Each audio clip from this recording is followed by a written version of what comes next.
Student अब हम बात करते हैं adjustment of deferred revenue expenditure की। तो स्टूडेंट डेफर्ड रेवेन्यू एक्सपेंडिचर क्या होता है? बेसिकली ये रेवेन्यू एक्सपेंडिचर ही होते हैं, लेकिन इनका बेनिफिट जो होता है वो 1 साल से ज़्यादा साल तक यूज़ किया। तो ये राइट ऑफ भी जो होते हैं मोर देन 1 ईयर होते हैं। जैसे एडवर्टाइजिंग सस्पेंस अकाउंट, अगर हम ऐड की बात करें, माना हम किसी स्टार को ऐड किया एक फर्म ने और उसे 5 करोड़ रुपये पे किए, और ये 5 करोड़ रुपये की जो ऐड है वो आने वाले 5 साल तक चलेगी, 5 ईयर तक चलेगी। तो इसका मतलब जब ये ऐड 5 साल तक चलने वाली है तो खर्चों को भी हम 5 साल तक ही शो करेंगे। 1-1 करोड़ रुपए हर साल हमें अपने प्रॉफिट एंड लॉस से राइट ऑफ करना पड़ेगा। अब ऐसी कंडीशन सपोज करो 2 साल के बाद इस पॉइंट पर, थर्ड ईयर के बिगिनिंग पर एक जेड न्यू पार्टनर एडमिट हो जाता है, और उस केस में 2 करोड़ तो हमने राइट ऑफ कर ली है, लेकिन हमारी बैलेंस शीट में 3 करोड़ रुपये अभी बचे हुए हैं। किस फॉर्म में? एडवर्टाइजमेंट सस्पेंस अकाउंट की फॉर्म में। तो ऐसी कंडीशन में जब भी नया पार्टनर आता है और बैलेंस शीट के अंदर डेफर्ड एक्सपेंडिचर शो हो रहा है बैलेंस शीट की एसेट साइड के अंदर, तो हमको इसे ओल्ड पार्टनर की ओल्ड रेशो में डिस्ट्रीब्यूट करना पड़ता है। मतलब इस केस में जो 3 करोड़ बचा है ये ओल्ड पार्टनर, माना एक्स और वाई ओल्ड पार्टनर है, उन दोनों के बीच डिस्ट्रीब्यूट हो जाएगा। तो हमारी एंट्री क्या बनेगी? इनकी ओल्ड रेशो, माना 1:1 रेशो है। तो एंट्री बनती है पार्टनर्स के old partners capital account debit, old partners capital account debit to advertisement suspense account. तो ये इन दोनों में डिस्ट्रीब्यूट हो जाता है इस फॉर्म में, दोनों पार्टनर में। तो अगर हम उसकी बात करें तो कैसे होगा? जो डिस्ट्रीब्यूट हो जाएगा वो कैसे होगा? X capital account debit, Y's capital account debit to advertisement suspense account. और क्योंकि हमने उन दोनों को इक्वल बोला था तो 1.5 करोड़ यहाँ आ जाएगा, 1.5 करोड़ यहाँ आ जाएगा और 3 करोड़ ये। तो इसे हम कहते हैं राइट ऑफ करने की entry at the time of admission of new partner.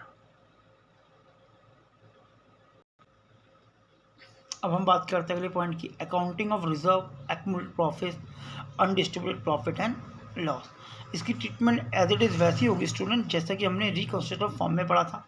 तो देखो एंट्री देखिए, profit and loss credit balance जो होगा ये हमारा प्रॉफिट कहलाता है, या फिर वो जो आपको बैलेंस शीट में लायबिलिटी साइड में प्रॉफिट लॉस दे रखा होता है।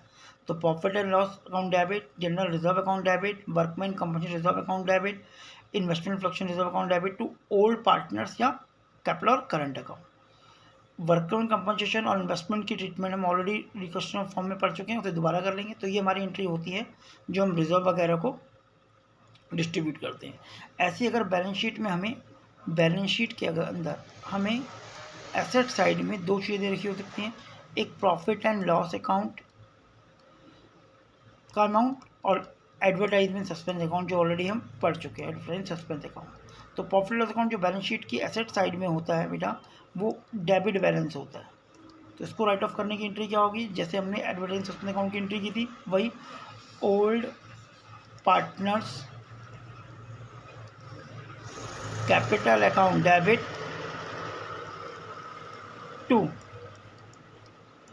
Profit and loss account, old partner की ओल्ड रेशो में डिस्ट्रीब्यूट हो जाएगा। अब इस क्वेश्चन की बात करते थे, क्वेश्चन बुक की देखिए, A and B are partner in a firm sharing profit and loss in the ratio of 5:3.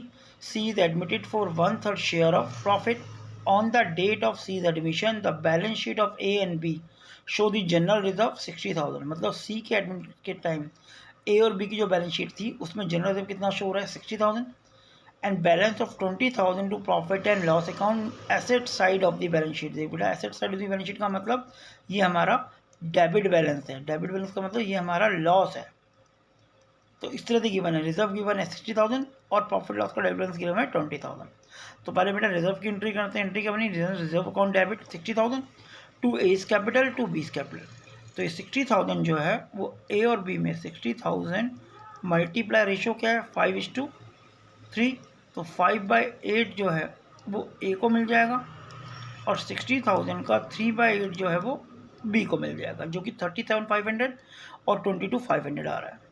अगला देखते हैं प्रॉफिट लॉस में जो लॉस दे रखा है, तो इसकी एंट्री बनेगी A capital account debit, B capital account debit to profit and loss account 20,000, 5:3 ratio है, तो 20,000 का